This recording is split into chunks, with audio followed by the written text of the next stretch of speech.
কি কি কারণে অজু ভঙ্গ হয়ে যায়? পার্ট ৩। ৭। উটের মাংস ভক্ষণ। জাবির বিন সামুরা রাদিয়াল্লাহু থেকে বর্ণিত এক হাদিসে এসেছে, এক ব্যক্তি রাসূলুল্লাহকে জিজ্ঞেস করল, উটের মাংস খেলে কি অজু করতে হবে? উত্তরে রাসূলুল্লাহ বলেছেন, হ্যাঁ, উটের মাংস খাওয়ার পর অজু করো। মুসলিম ৩৬০। উল্লেখ্য, হানাফি ফকিহগণ নিম্নবর্ণিত দুটি কাজকেও অজু ভঙ্গের কারণ বলে উল্লেখ করেছেন। ১। নামাজে উচ্চস্বরে হাসা। কিন্তু এ বক্তব্যের সপক্ষে আনিত দলিলকে মুহাদ্দিসগণ মওদু বলেছেন। মওদু অর্থ হল মানুষের বানোয়াটি কথা, যা নবীর হাদিস নামে প্রচারণা করছে।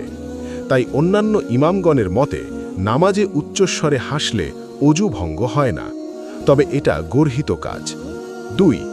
নামাজ অবস্থায় পুরুষদের লুঙ্গি পাজামা টাকনুর নিচে ঝুলিয়ে পড়া, এর পক্ষে আনিত হাদিসও দুর্বল। আর দুর্বল হাদিস দিয়ে দলিল প্রদান গ্রহণযোগ্য নয়। টাকনুর নিচে কাপড় ঝুলিয়ে করা গুনাহের কাজ, কিন্তু এতে অজু নষ্ট হয় না। এটাই জমহুর ফুকাহাদের রায়।